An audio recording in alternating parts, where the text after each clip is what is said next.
La noche cubría las calles de Madrid con su manto de misterio, y las luces de los faroles proyectaban sombras alargadas sobre el empedrado.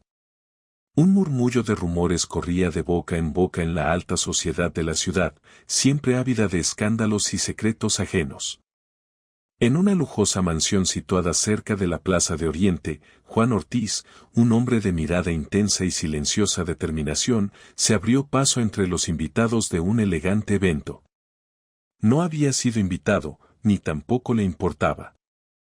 Algo le había llevado hasta aquel lugar, una urgencia viscosa que se retorcía en sus entrañas, un presentimiento imposible de ignorar. Juan no era precisamente un desconocido en los círculos refinados. Sus negocios con antigüedades y arte le habían ganado el respeto, o al menos, la curiosidad, de ciertos notables de la capital. Pero esa noche, no estaba allí para hablar de pinturas ni de tallas centenarias. Buscaba respuestas. Respiraba con dificultad, empujado por el impulso de descubrir qué escondían aquellas paredes doradas y, sobre todo, quién se atrevía a desafiar su intuición. Desde el pasillo principal, decorado con columnas de mármol y retratos con caras severas, se escuchaba una música tenue que provenía de la sala contigua. Gente sonriente, copas en mano, charlas en voz baja, todos parecían estar en su propio mundo. Juan escrutó cada rostro con recelo, como si la verdad que él tanto ansiaba se reflejara en alguna mirada descuidada. No muy lejos de allí, en un pequeño salón independiente, vio a su esposa, Carmen Gómez, conversando con una mujer elegante de cabellos recogidos, vestida con un traje negro impecable. Carmen lucía un vestido color carmesí que resaltaba su figura y la hacía destacar en medio de las telas grises y azules que el resto de invitadas solía elegir. Pero aquel detalle, por sí solo, no explicaba la punzada de desasosiego que sintió Juan al verla. Había algo fuera de lugar, la forma en que se movía con nerviosismo y cómo parecía controlar cada palabra que pronunciaba, cuidando que nadie más la oyera. Juan se quedó inmóvil, como si sus pies se hubieran anclado al suelo de mármol.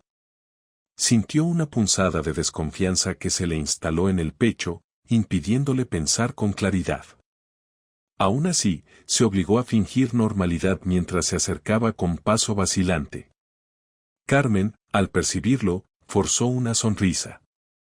Sus ojos, en cambio, destilaban un brillo extraño, como si albergara un secreto que él no estaba destinado a conocer. ¿Qué haces aquí?, le preguntó ella, intentando sonar casual. Tenía un asunto pendiente con uno de los dueños de la galería de arte que participa en esta velada. Decidí pasarme, respondió él, tanteando el terreno.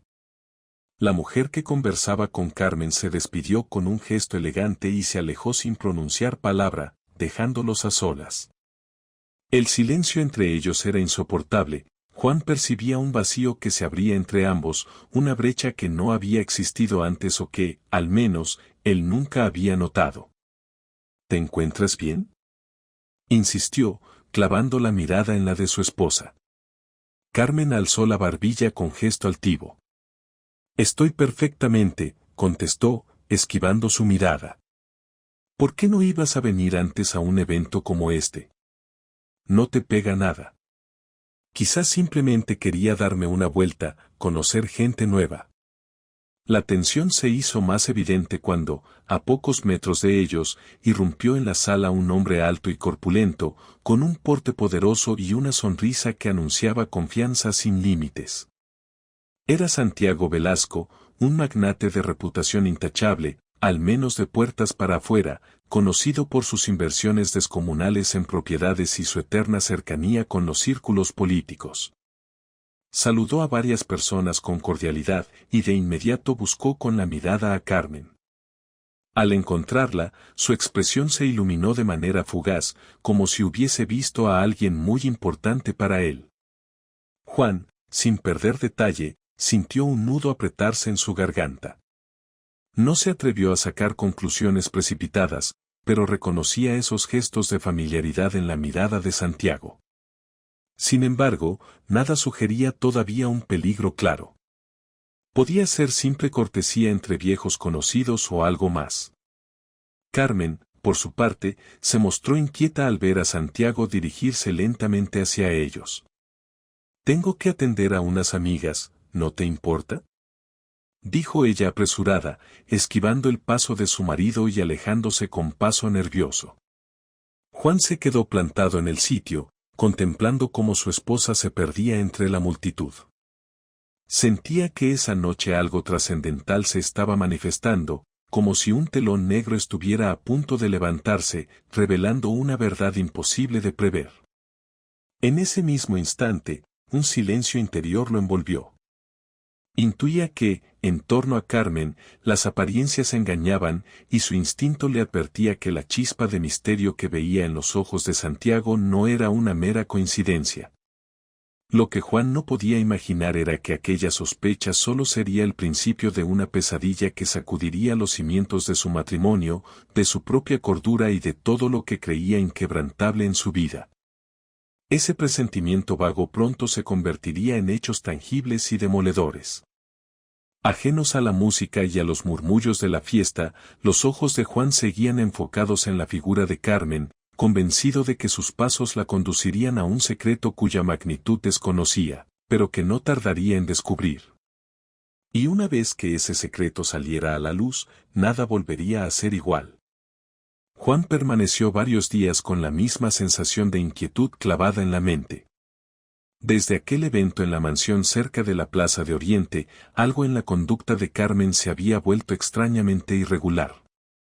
No se trataba de un simple cambio de humor ni de un cansancio pasajero.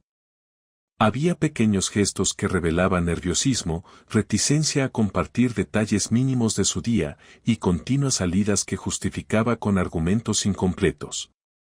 La mayor parte de las noches, Carmen volvía tarde a casa, pretextando reuniones con sus antiguas compañeras de la facultad o compromisos inaplazables de carácter benéfico. Sin embargo, la discreta sonrisa que mostraba cuando regresaba, combinada con una actitud reservada, intensificó la convicción de Juan: ella ocultaba algo. Las dudas empezaron a convertirse en una especie de obsesión. Por las mañanas, Juan se esforzaba en su negocio de antigüedades, intentando distraerse con las tasaciones, el trato con coleccionistas, la evaluación de piezas. Pero, en cada pausa, su mente regresaba a la actitud huidiza de Carmen. Recordaba cómo Santiago Velasco la buscaba con la mirada en aquel evento, con el gesto de quien se sabe cómplice de un acuerdo que nadie más comprende. Aún sin pruebas concretas, Juan intuía que la relación entre su mujer y ese hombre estaba lejos de ser una simple amistad. Durante una tarde laboriosa en su tienda, recibió un mensaje de texto de un cliente habitual que necesitaba ayuda para autentificar un viejo libro. Juan decidió acercarse a un almacén ubicado en el barrio de Chamberí, donde guardaba parte de su inventario, con la esperanza de encontrar un volumen similar que pudiera ofrecerle como referencia. El almacén, un espacio lleno de estanterías repletas de objetos antiguos, era un lugar en el que se sentía seguro.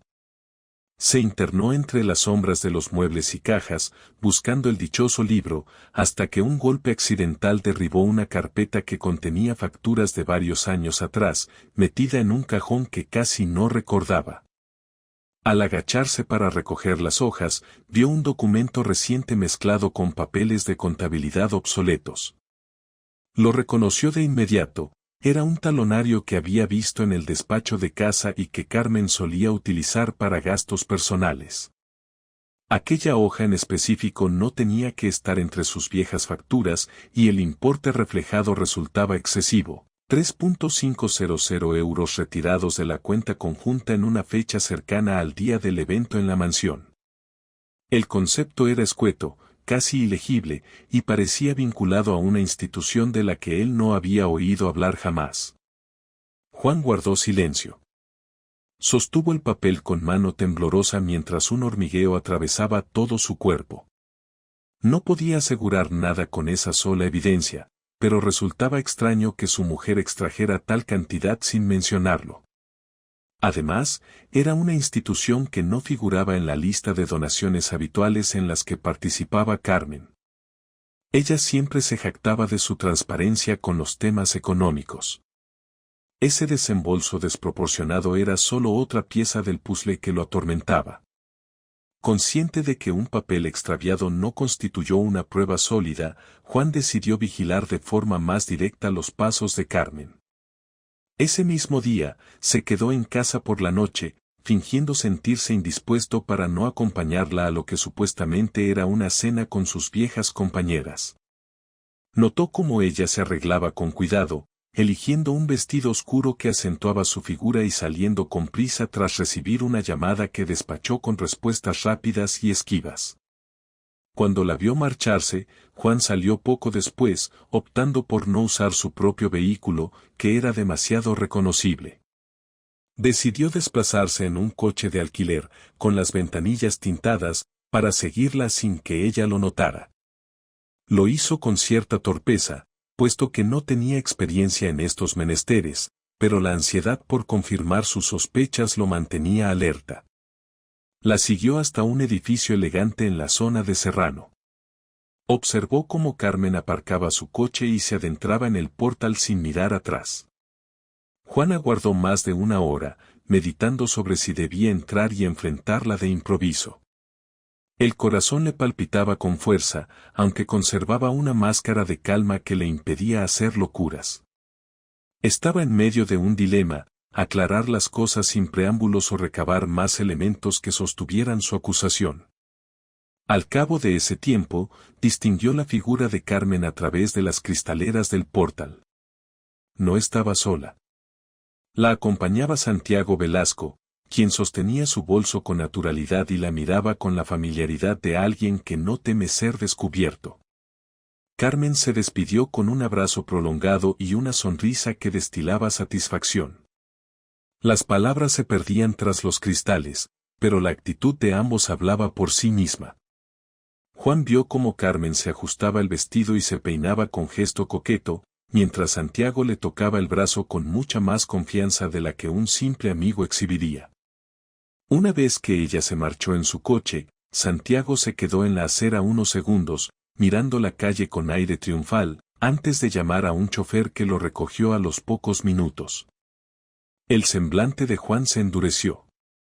Hasta ese instante, había tratado de convencerse de que su imaginación le estaba jugando una mala pasada. Sin embargo, esa escena era demasiado elocuente.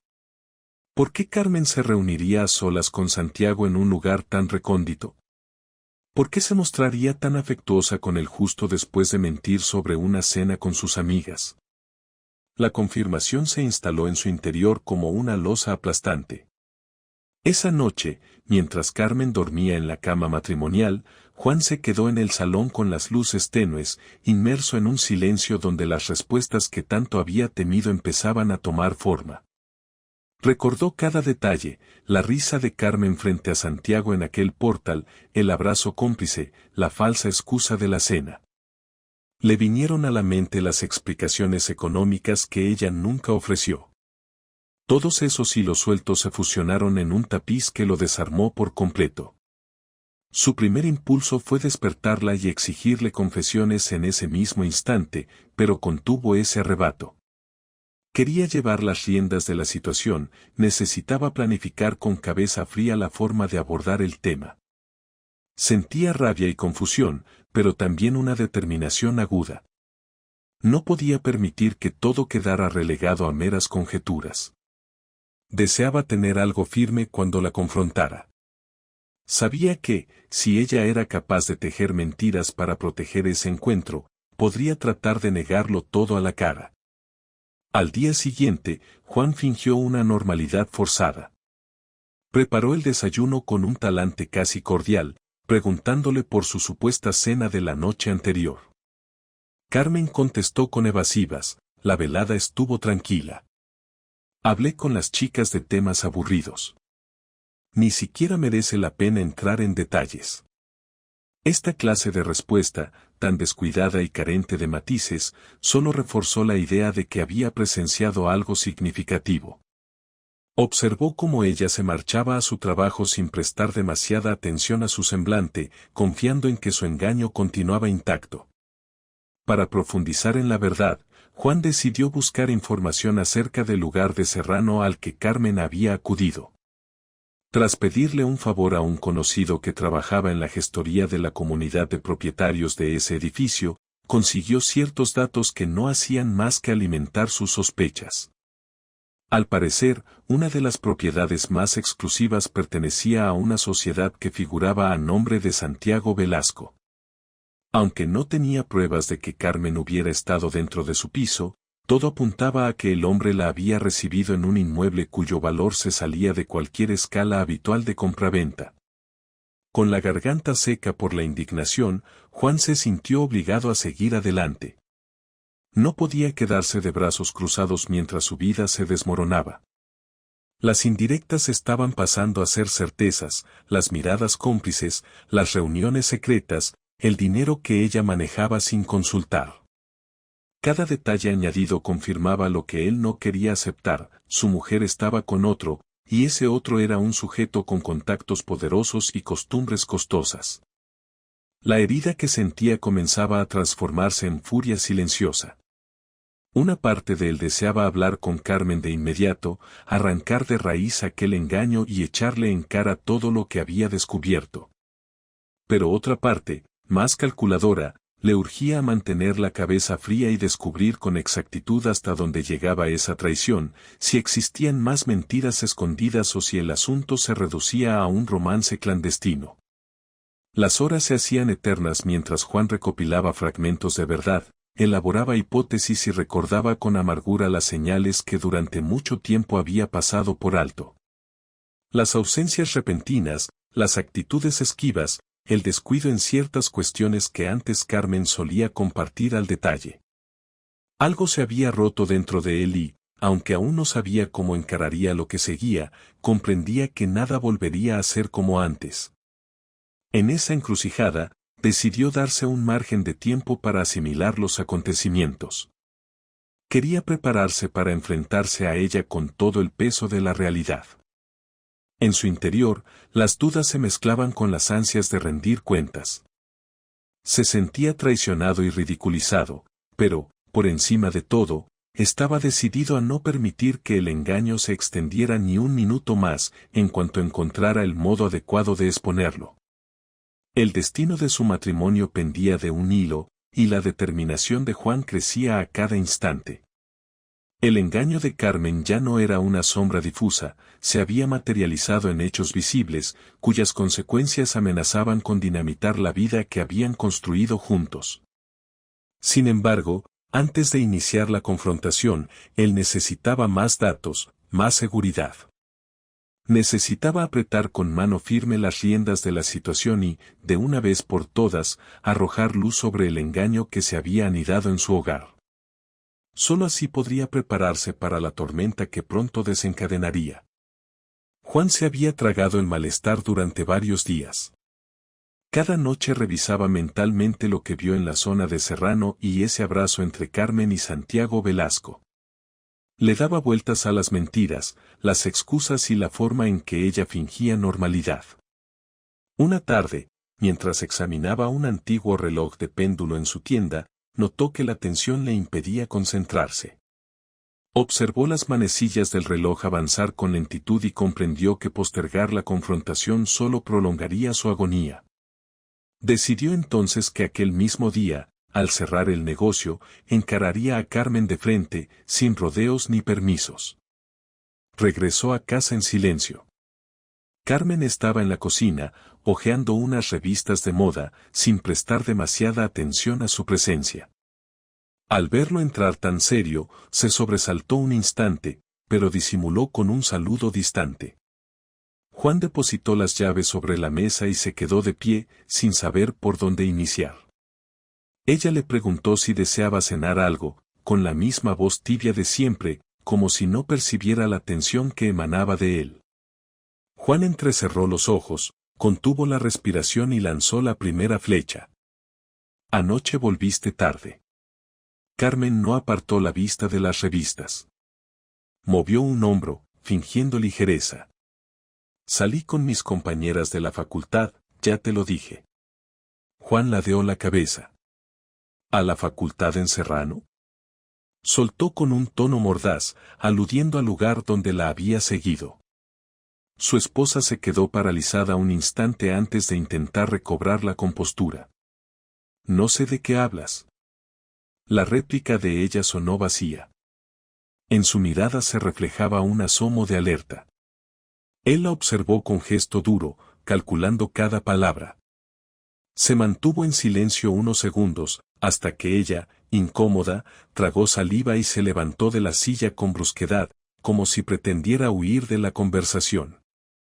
Juan la sujetó por el brazo con firmeza, sin soltarla. ¿Crees que no sé que has estado con Santiago Velasco?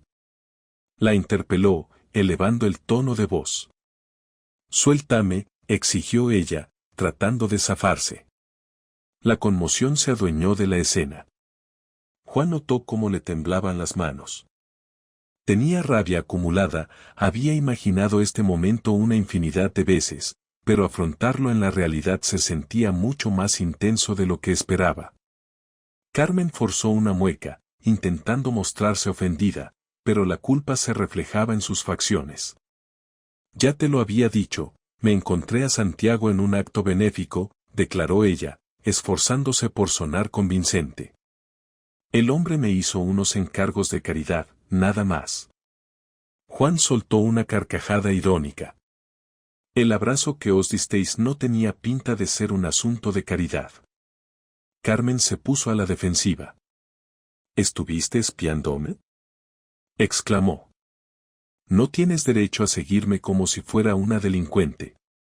Él se abalanzó hacia la mesa, golpeándola con el puño mientras gritaba. No me vengas con reproches. ¿Quién de los dos ha mentido a la cara y manipulado la confianza del otro? El ambiente se llenó de tensión al borde de un estallido.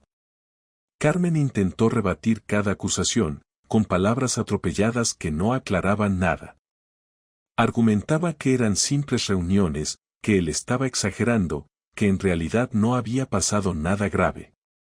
La desesperación subía de tono cada vez que veía que sus pretextos no surtían efecto en un esposo que ya no estaba dispuesto a tragarse mentiras. ¿Cuánto tiempo llevas viéndote con él?, preguntó Juan con una voz ahogada en ira. Ella eludió la respuesta, se mordió el labio inferior y arqueó las cejas, intentando encontrar un resquicio de credibilidad. No es un amante, soltó con voz temblorosa. Hemos tenido encuentros, sí, pero... Basta. El grito de Juan reverberó por el salón. La confrontación escaló cuando él se acercó a ella con la mandíbula apretada, mientras Carmen, asustada, reculaba. Un forcejeo estalló cuando ella trató de apartarse y él la sujetó del brazo de nuevo. Carmen empezó a llorar, mezclando el llanto con frases inconexas sobre la soledad que sentía, sobre cómo había sido víctima de promesas de una vida más cómoda. Sin embargo, sus explicaciones no apaciguaban a Juan. Él se sentía burlado, recordaba los días en que ella lo despachaba con pretextos absurdos para pasar horas junto a Santiago en algún rincón ajeno. ¿Te acostaste con él?, preguntó, clavando la mirada en el rostro de ella. Carmen guardó silencio. La dureza en sus ojos se quebró un instante, pero no respondió con palabras.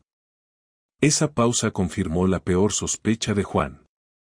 El instante de duda de ella lo empujó a una luz de cólera, lanzó a un lado las revistas con un manotazo, haciendo que cayeran al suelo.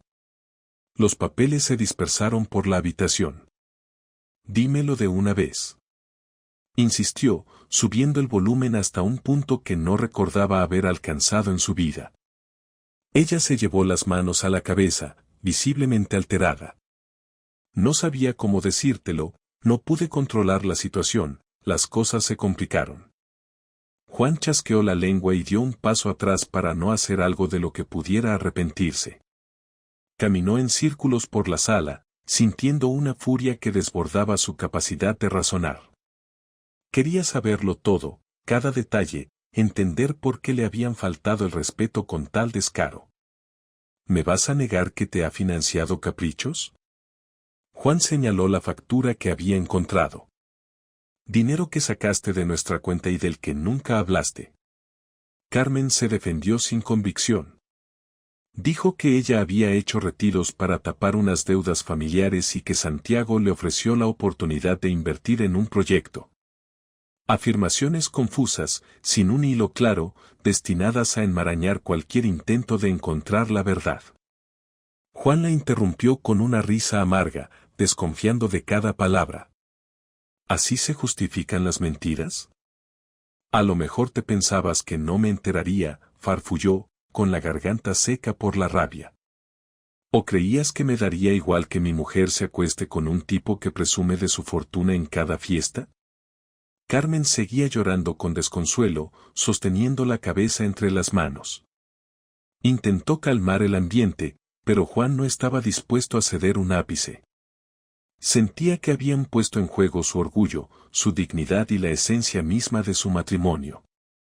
Cada respuesta de Carmen sonaba a evasiva.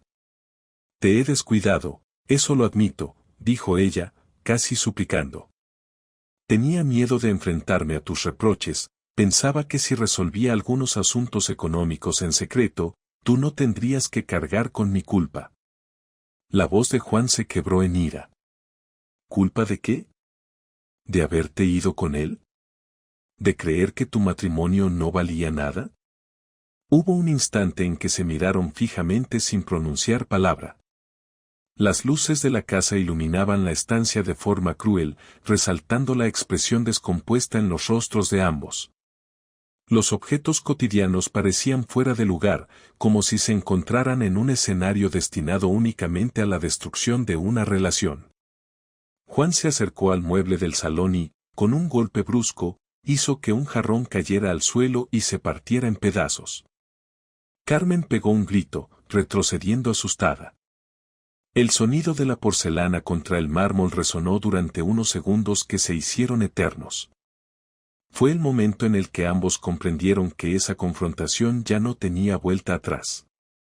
El engaño había sido expuesto, las consecuencias eran innegables y la tensión iba a reventar todos los lazos que alguna vez los unieron.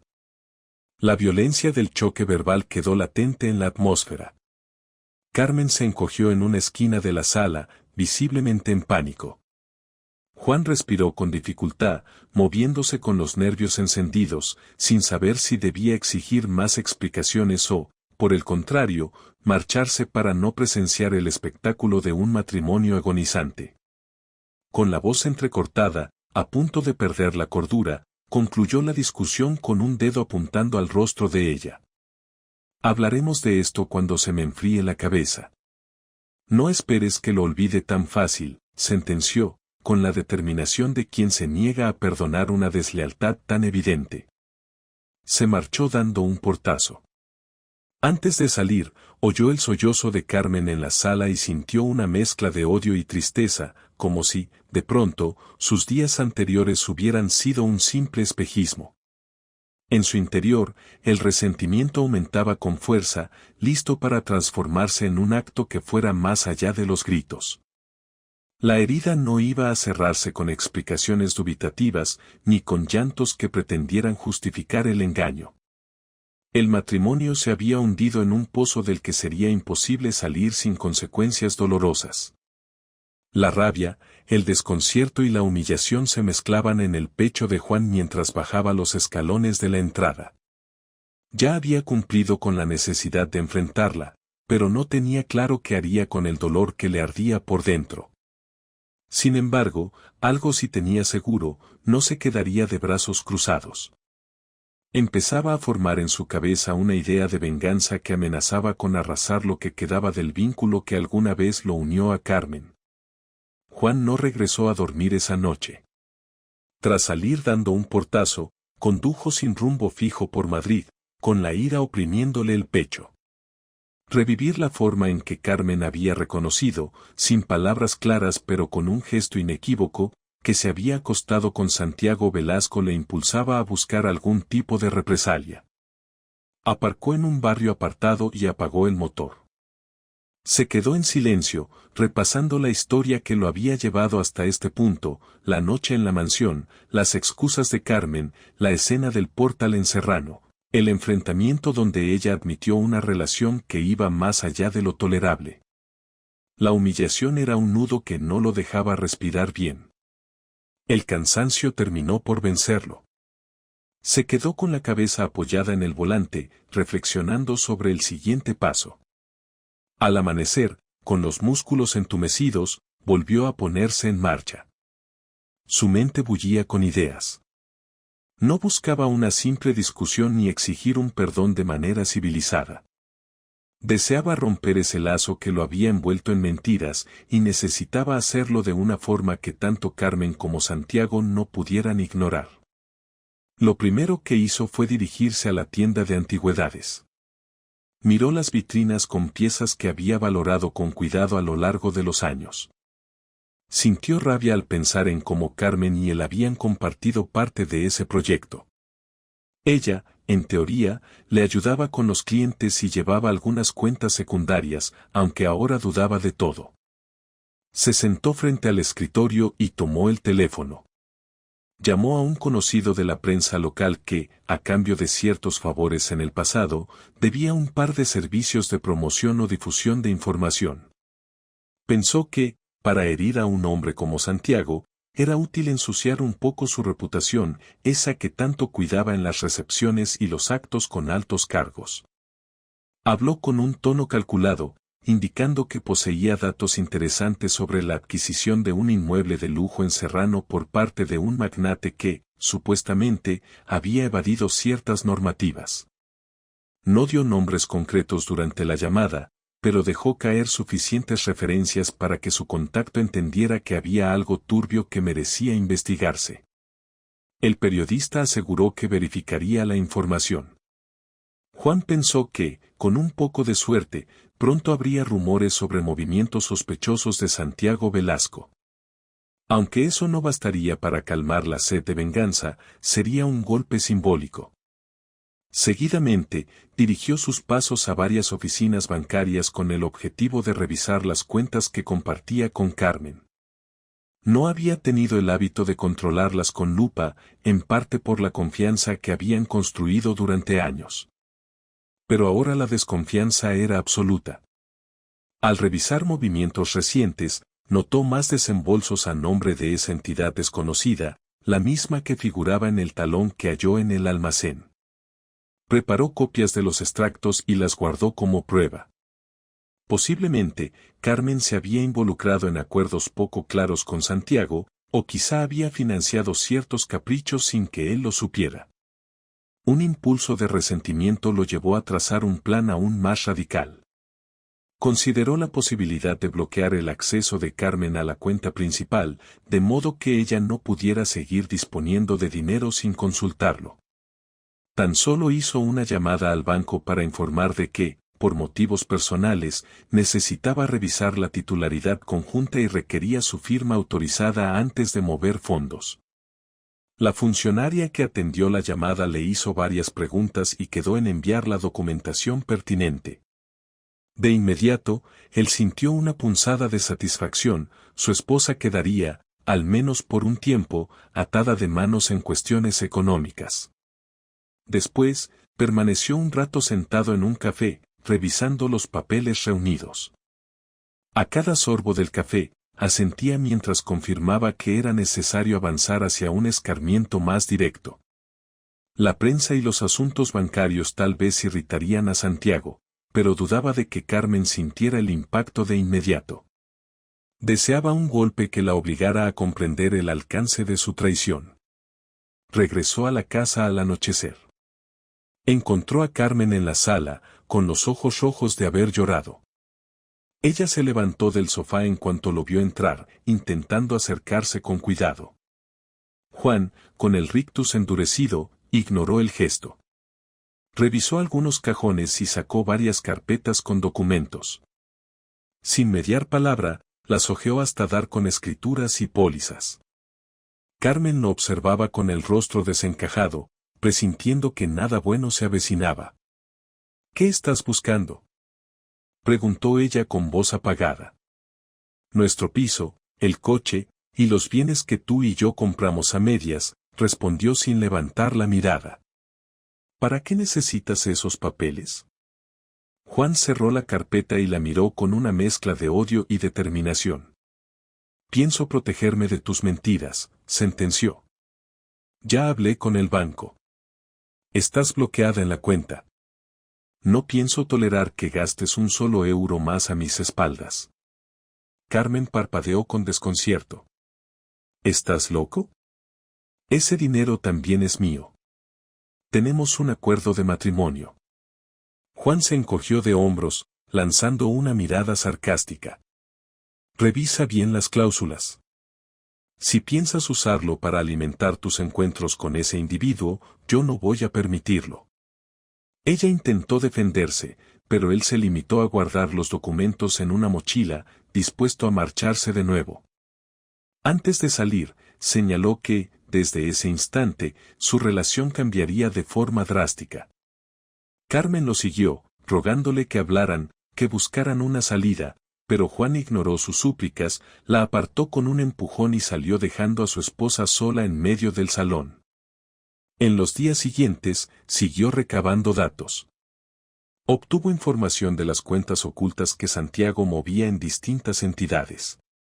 No era una misión sencilla, pero algunos conocidos que debían favores o que querían perjudicar a un personaje de gran influencia lo ayudaron. Organizó esa documentación, pensando en la posible repercusión legal y mediática.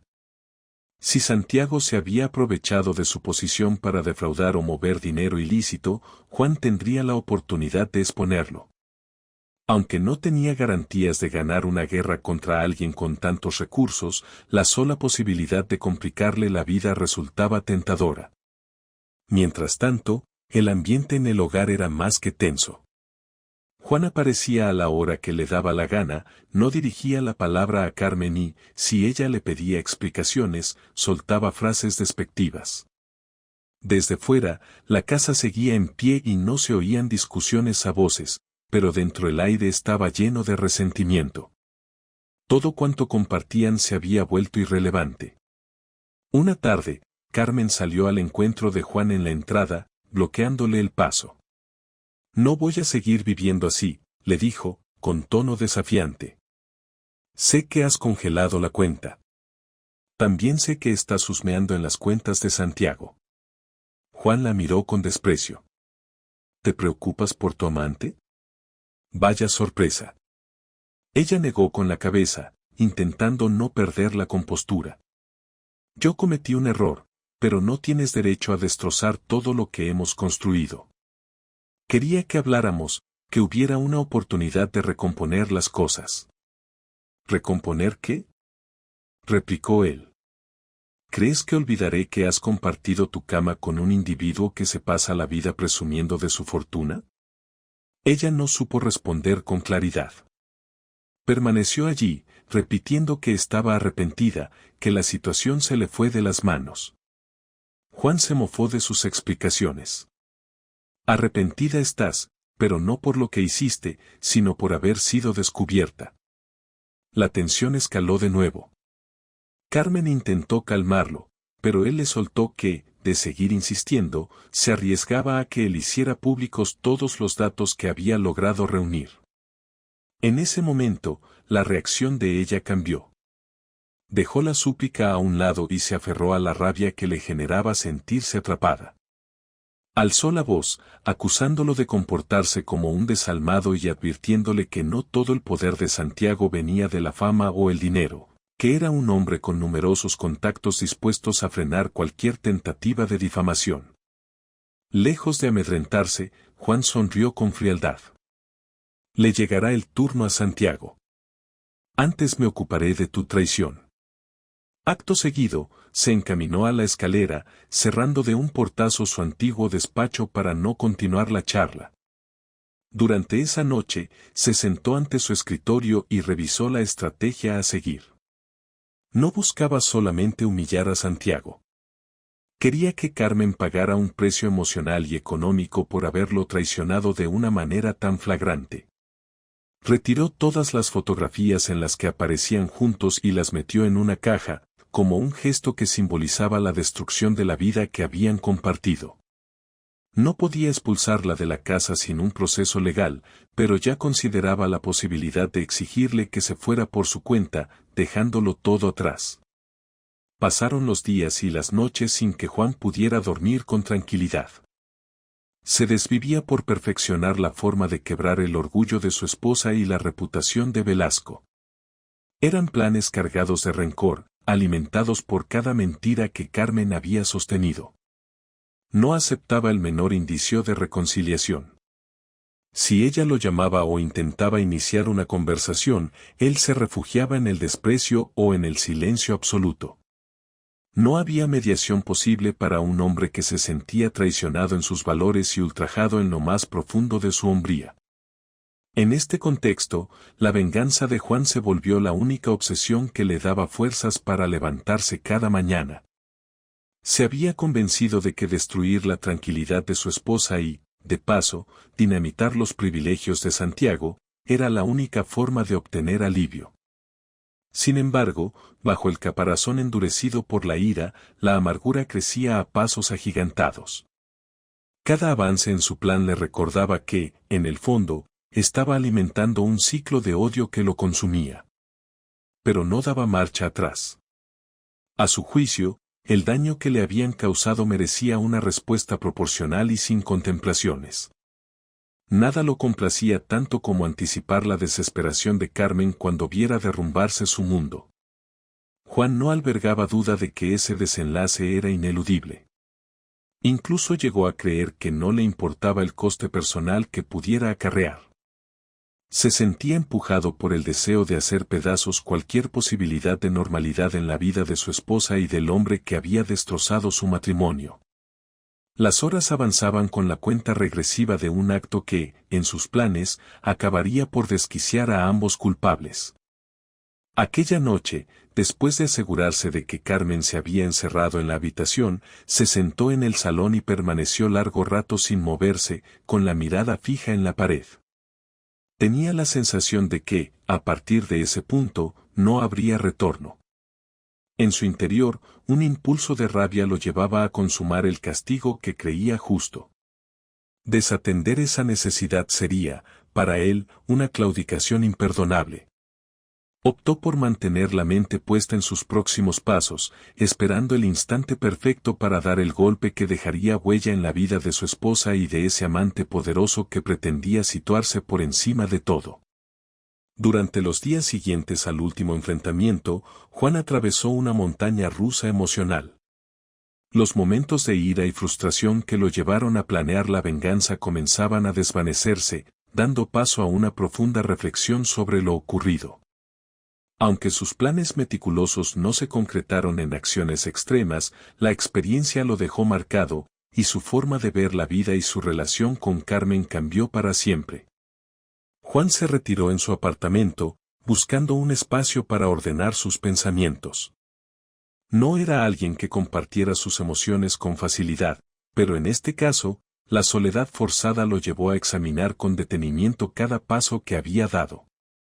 Cada recuerdo de la traición de Carmen era un recordatorio de la vulnerabilidad que había sentido al confiar en ella.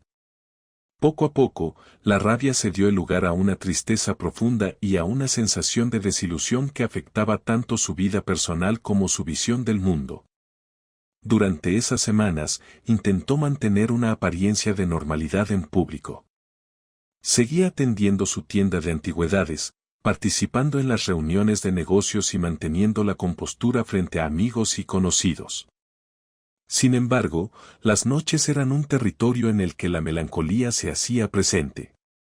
No se permitía llorar abiertamente, pero en su mente repasaba escenas de su confrontación con Carmen, los momentos de tensión en los que las palabras se intercambiaron como golpes. Todo esto lo llevaba a cuestionarse cuáles habían sido los verdaderos signos de su infidelidad que no había notado a tiempo. Revivía con exactitud cada detalle, buscando erratas en su propia percepción y advirtiendo sus propias fallas en la relación. Carmen, por su parte, se mostraba distanciada. Las pocas veces que se encontraban en la casa eran cargadas de una atmósfera de incomodidad. Ambos evitaban hablar de la situación directamente, aunque el silencio era tan elocuente como cualquier discusión. En medio de esa convivencia tensa, Juan decidió que era momento de tener la conversación definitiva. No quería prolongar un estado de indefinición que no beneficiaba a ninguno de los dos. Planificó un momento en el que ambos estuvieran tranquilos y pudieran hablar sin interrupciones. Se decidió a hacerlo en la sala de estar, en un día en que Carmen se encontraba sola en casa. Se sentó en el sofá, revisando mentalmente lo que deseaba expresar, sabiendo que la conversación sería determinante para el futuro de su matrimonio. Aunque el enojo ya se había transformado en un dolor más sordo, no había perdido la determinación de aclarar cómo seguirían adelante.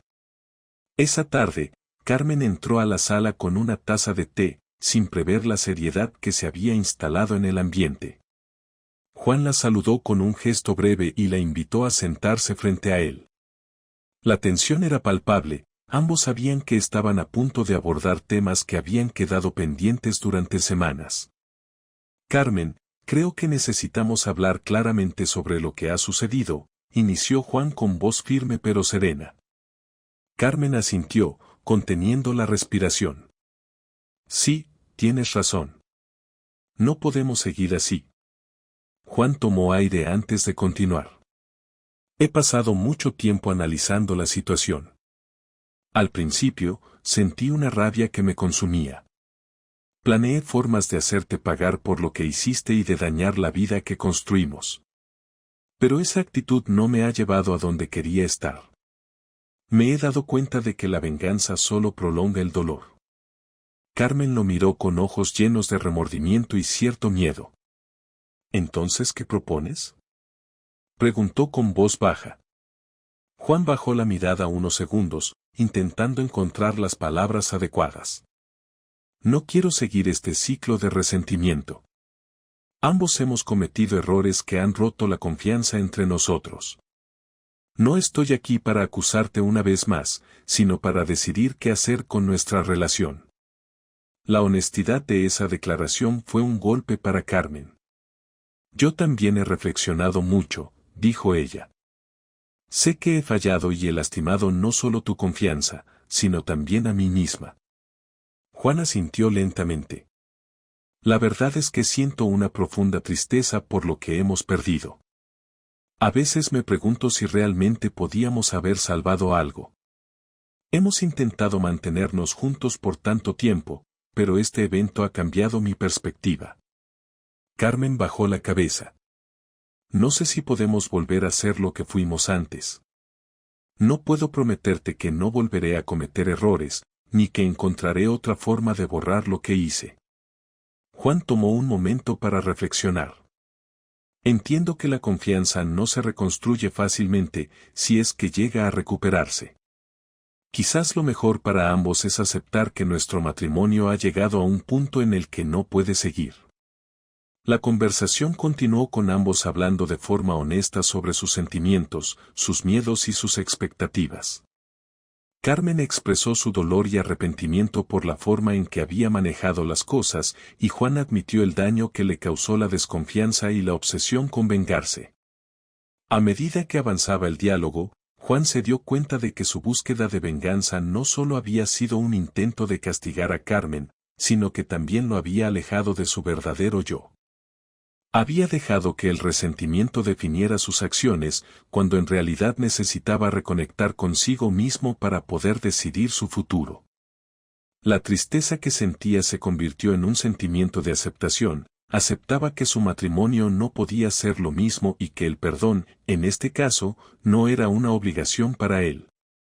Finalmente, llegó el momento de tomar una decisión concreta. Carmen, creo que lo mejor para los dos es poner fin a nuestro matrimonio, dijo Juan con voz firme. No quiero seguir en un lugar donde no pueda confiar ni encontrar paz. La reacción de Carmen fue un silencio prolongado, seguido de un suspiro que denotaba resignación. Si eso es lo que tú consideras mejor, lo acepto, contestó con lágrimas en los ojos. Ambos sabían que formalizar la separación requeriría muchos trámites legales y la división de bienes, pero en ese instante esas preocupaciones se hicieron secundarias. La conversación se centró en cómo manejarían la separación de la manera más respetuosa posible, considerando el tiempo que habían compartido y los sentimientos que aún persistían. Hablando con calma y sin recriminaciones, acordaron un plan para enfrentar la disolución del matrimonio. Decidieron contratar abogados para que los ayudaran a resolver la partición de bienes de forma justa. También conversaron sobre los documentos importantes que necesitaban firmar y los pasos a seguir para hacer la separación legal. Ambos mostraron una disposición sorprendente para colaborar en los aspectos prácticos, conscientes de que prolongar el conflicto solo les haría daño a ambos. Juan se tomó un momento para expresar algo más antes de concluir la conversación. No obstante, esto no significa que no me duele lo que pasó. Necesito tiempo para sanar, para entender qué lecciones puedo extraer de esto y quién soy sin el peso de esta traición. No sé qué pasará después, pero quiero aprender de lo que vivimos. Carmen asintió, con una voz apenas audible. Yo también quiero aprovechar este final para crecer, para remediar lo que hice mal y para intentar ser una mejor persona, aunque sea por mi propio camino. La conversación se prolongó en un intercambio sincero y respetuoso, lejos de la hostilidad y el rencor que los había marcado antes. A pesar de la tristeza y el dolor, había una extraña sensación de alivio al tomar la decisión definitiva. Ambos sabían que el final de su matrimonio era doloroso, pero necesario para poder reconstruir sus vidas por separado. Cuando la conversación llegó a su fin, Juan sintió un cierto peso levantarse de sus hombros. No todos los fantasmas se habían disipado, pero había aceptado la realidad y estaba listo para enfrentarse a un futuro sin Carmen. Había dejado atrás el deseo de venganza y había optado por una decisión que, aunque dolorosa, le permitía retomar el control de su vida. Ambos se despidieron con un apretón de manos tenso y la promesa tácita de cooperar en lo que fuera necesario para separar sus vidas de la forma más civilizada posible. Esa última conversación marcó un antes y un después. Para Juan, fue el momento en que aceptó la pérdida y decidió que su bienestar emocional debía ser la prioridad. Aunque el camino hacia la sanación no sería fácil, tenía la certeza de que al alejarse de una situación de constante conflicto, abría la puerta a la posibilidad de encontrar paz consigo mismo. Al final de la charla, mientras Carmen recogía sus cosas, Juan se quedó mirando por la ventana, observando el atardecer con una mezcla de melancolía y esperanza. Sabía que el futuro era incierto, pero por primera vez en mucho tiempo, sentía que podía enfrentarlo con dignidad y sin el peso de la traición. Los días que siguieron a la última conversación entre Juan y Carmen se llenaron de gestiones y trámites, donde los abogados y el papeleo impusieron la dinámica de su interacción. El matrimonio que habían forjado durante años se disolvía de manera formal, y cada firma en documentos de separación representaba un paso más hacia una realidad que ninguno de los dos habría imaginado tiempo atrás. Aunque la tensión no había desaparecido, ambos coincidían en la necesidad de cerrar ese capítulo de forma definitiva. El despacho de abogados ubicado en el centro de Madrid se convirtió en escenario de sus encuentros. El ambiente era impersonal, muebles funcionales, archivadores repletos de expedientes y gestiones rutinarias. Juan esperaba su turno revisando los documentos que se iban acumulando en una carpeta. Allí se establecían los términos de la división de los bienes y las cláusulas que limitaban cualquier abuso financiero por parte de uno u otro. También se especificaba el reparto de las deudas y las obligaciones adquiridas en años pasados. Después de tanto dolor, al menos se estaba asegurando de que nadie saliera con ventajas indebidas. En ese proceso, Juan se dio cuenta de que sus prioridades habían dado un giro drástico. Las ansias de venganza se habían apagado tras la decisión de separarse. Hace no mucho, había invertido energías en imaginar cómo perjudicar a Carmen y a Santiago Velasco. Sin embargo, en las últimas semanas, aquella misión dejó de tener el mismo atractivo. Luego de la última conversación con su esposa, comprendió que retener rencores solo lo ataba a una historia que, por mucho que le hubiese herido, necesitaba soltar para seguir adelante. La ruptura oficial con Carmen era el desenlace necesario para cerrar el ciclo. Al salir de una de las reuniones con los abogados, Juan decidió caminar hasta su tienda de antigüedades por las calles del centro. Llevaba años moviéndose en coche, pero quiso redescubrir la ciudad a pie, reflexionando sobre los cambios que venía atravesando. A su paso, los comerciantes recogían mercancías, la gente se cruzaba con prisa y los turistas se detenían a tomar fotografías de edificios emblemáticos. Él avanzaba con calma, asumiendo que la vida continuaba para todos, mientras la suya misma requería un nuevo rumbo. Al llegar a la tienda, se detuvo frente al escaparate y se quedó contemplando los muebles, cuadros y otros objetos antiguos que decoraban el interior. Por un instante, recordó cómo Carmen había contribuido a la decoración de aquel lugar, dándole un toque distintivo que los clientes apreciaban. Sin embargo, esa nostalgia no le hizo retroceder. Pensó que, en adelante, debía darle otro sentido a su negocio. Quizá no modificaría por completo el estilo, pero deseaba introducir cambios que reflejaran la etapa que iniciaba. Unas semanas después, llegó el día definitivo para firmar el acuerdo de separación. En un despacho silencioso, los abogados de ambas partes repasaron cada cláusula. Carmen se presentó con semblante serio y ojos cansados. Se limitó a responder cuando las formalidades lo exigieron, evitando intercambiar miradas prolongadas con Juan. Él mantuvo la compostura, firmando sin titubeos, sintiendo que cada rúbrica servía para soltar una carga emocional que lo había agobiado durante meses. Cuando terminó, respiró hondo y se marchó con la carpeta de copias bajo el brazo. El matrimonio de años quedaba reducido a un conjunto de documentos sellados que, paradójicamente, ofrecían la libertad que tanto había anhelado. Al día siguiente, Juan se levantó con una sensación extraña. No tenía a Carmen en casa, ni un rastro de sus pertenencias. La atmósfera estaba cargada de silencio. Por primera vez en mucho tiempo, se dio cuenta de que la soledad podía ser una oportunidad en lugar de un castigo. En lugar de caer en la melancolía, decidió encauzar su energía en algo constructivo, abrió todas las ventanas y empezó a reorganizar el hogar, destinando objetos de la relación pasada a una caja que guardaría en un trastero. No deseaba negar su historia, pero tampoco quería que lo persiguiera a diario. Mientras recogía y clasificaba, reflexionó acerca de las lecciones que se llevaba de este proceso. Entendió que había concedido demasiada confianza sin cuidar los espacios en la relación. También asumió parte de la responsabilidad. Durante mucho tiempo, había ignorado señales sutiles que anticipaban la crisis. Aunque en un principio se volcó en el rencor hacia Carmen, con el paso de los días comprendió que no todo se reducía a buscar culpables, era imperioso aprender a detectar fracturas antes de que se volvieran irreparables. La experiencia también le había mostrado cuán fácil era sucumbir al odio y la venganza. Recordó los planes que había tramado para arruinar a Santiago o para despojar a su esposa de cualquier privilegio económico.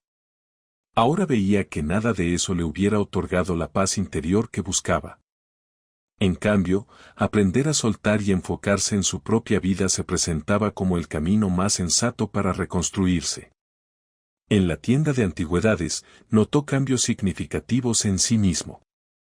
Se fijó metas que iban más allá de mantener la estabilidad financiera. Por ejemplo, inició un proyecto de restauración de libros antiguos y organizó talleres en los que compartía con otros aficionados el cuidado de obras centenarias.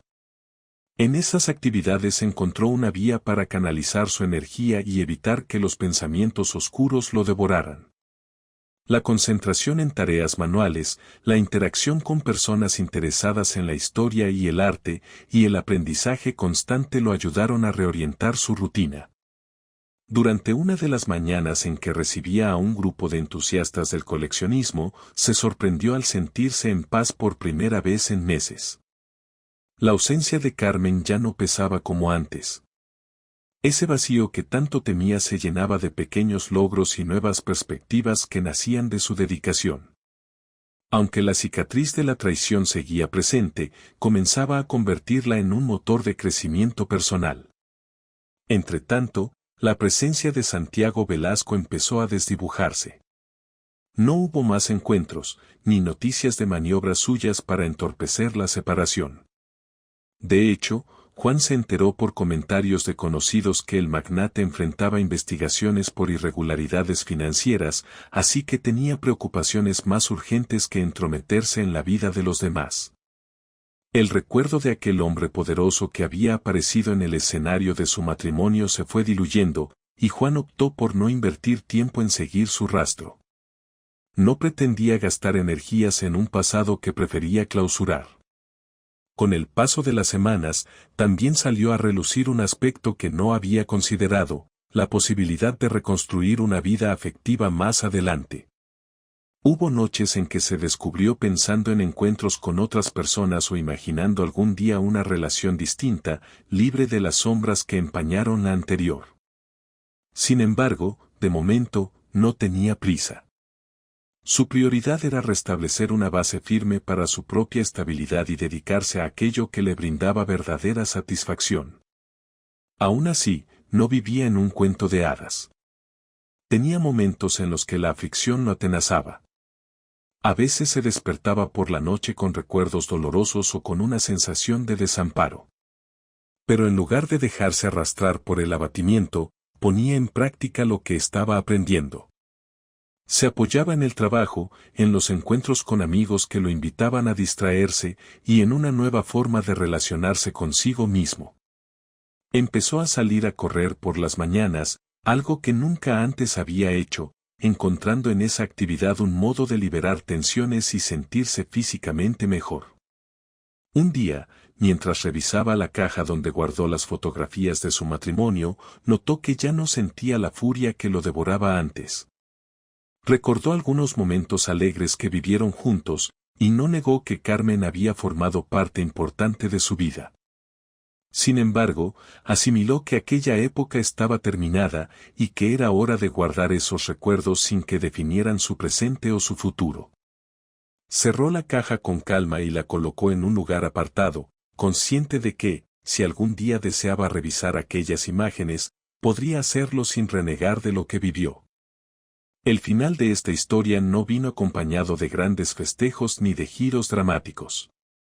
Fue un cierre más cercano a la realidad que a la ficción. Juan entendió que su camino no dependía de la destrucción total de quienes lo dañaron, sino de la reconstrucción de sí mismo. Aprendió que, a veces, la mayor fortaleza reside en la capacidad de soltar y de seguir adelante con dignidad, sin perderse en el odio o la autocompasión. Al cabo de unos meses, su vida se situó en un punto de tranquilidad relativa. Continuaba con su negocio, explorando nuevos proyectos, y se relacionaba con las personas que apreciaba sin el lastre de la desconfianza extrema. Siguió viviendo en el mismo barrio de Madrid, ahora con una rutina diferente, pero libre de la culpa y la amargura que lo habían atenazado. Miraba al futuro con recelo prudente, pero también con la curiosidad de quien ha superado un golpe duro y sabe que posee la fuerza para enfrentar lo que venga. En esa etapa, se sintió capaz de extraer una conclusión clara: la traición y el engaño pueden destruir las estructuras más sólidas, pero también pueden despertar la determinación de construir algo nuevo a partir de las ruinas. Se había dado cuenta de que no podía pasar páginas sin asumir sus propios errores y sin aceptar que la vida rara vez sigue un curso predecible. Esa humildad se convirtió en su lección principal. Por fin, con todos los papeles de la separación firmados y la relación rota sin vuelta atrás, aceptó la realidad y avanzó hacia un mañana incierto, pero con un corazón más sensato y una experiencia que, aunque amarga, resultó transformadora. Así concluyó el capítulo más doloroso de la existencia de Juan, quien supo encontrar en medio de la turbulencia una vía para reconciliarse consigo mismo y descubrir que la libertad también podía llevar un sello de responsabilidad, madurez y aprendizaje. Ese final, sin estridencias ni promesas irreales, fue la puerta hacia una nueva vida en la que, con la mirada firme y la determinación recobrada, decidió seguir adelante sin temer a lo desconocido.